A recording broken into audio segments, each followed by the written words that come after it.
close? You competed against them? Or I should say SEC teams up close and competed against them? How close, after a full 6 months now, you had spring football and all that, how close is Oklahoma to being on that level? I'm not really concerned about trying to compare us to anybody else. We're going to be inside out with everything, that we do.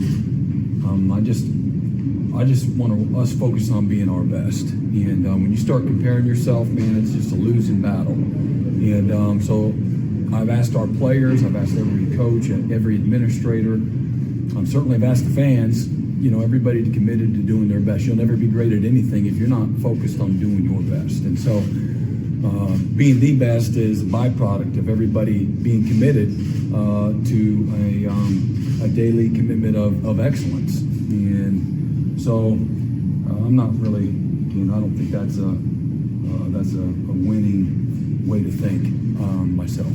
Brent, you had the draft tonight. You guys have a great streak. You're probably going to be able to keep that streak going with 4.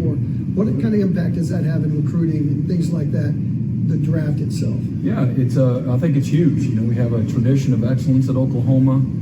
This program represents, has given so much to the game of football. From a historical standpoint, I think 14 straight years that Oklahoma's had 4+ players drafted, the longest streak in college football. And if things go like most people predict, this will be 15 straight years. So from a program standpoint, from a recruiting standpoint, from a development standpoint, this is a game of development. We want to be a developmental program where we take tremendous pride in taking young people, 17, 18 years old, and helping them transform. And that's what we're in the business for, is helping take them to places they can't take themselves. And that journey is very real. Most of them will raise their hand when you say, how many of y'all have dreams to be a professional football player? And we know what the stats are. The stats say that 2% of all college football players have a chance to make an opening day roster. The percentage is more in Oklahoma, much more. But that being said, you can't play the game forever. But we want to facilitate all their dreams. That's certainly one, to play in the NFL. And so this is for me, for college football junkies alike, I just love the draft. I think it's that moment of rawness and just authenticity, where you see the families and these players that have worked their entire life, that, from a football and dreaming standpoint, this is like the epitome of it when they're drafted. So to kind of get your popcorn and watch from home, man, what a cool, there can't be better reality TV than the NFL draft.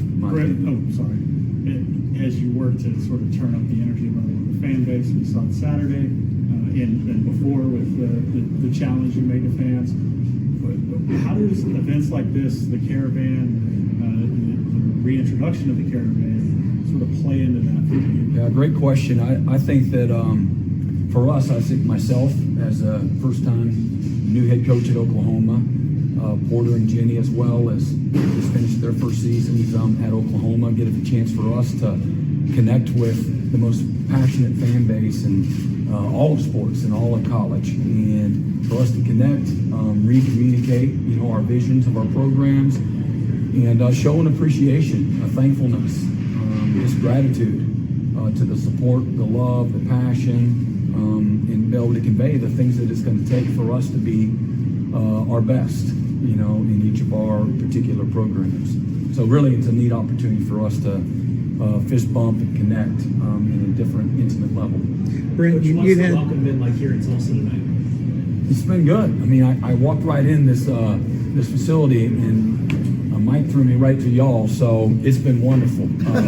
It's been more of the same. No, but it's going to be a packed house, and it'll be neat to kind of kick off. This is the first of 7 events, like everybody knows, and so Tulsa's always been great for the Sooners and our university, and both academically, athletically, and just for our Tulsa University. So this will be a fun night. Brent, you mentioned exit interviews when we were talking before the spring game. Have you had those? We've seen some portal movement with Cody. Do you anticipate portal movement on both sides within the wide receiver? Oh, okay. I was like, yeah, sorry. Right. Do you expect portal movement within your roster and then bringing players in as well?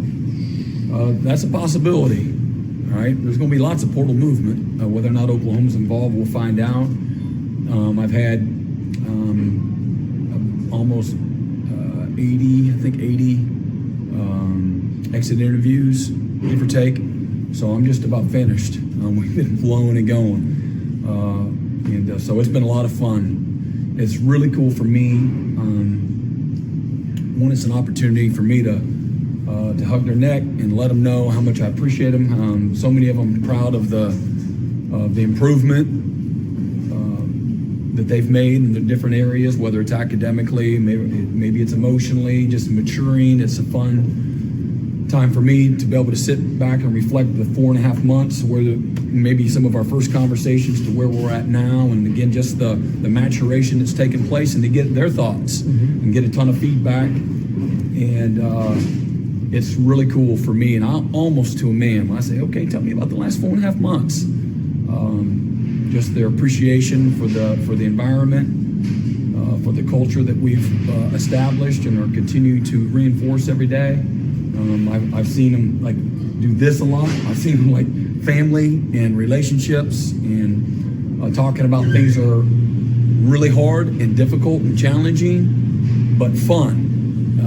They're enjoying that process to a man, where they have an appreciation for being held accountable and being made to do some things that maybe in their journeys they haven't been asked to do. So it's been a ton of fun for me and just educational for me, and certainly have an opportunity for me to try to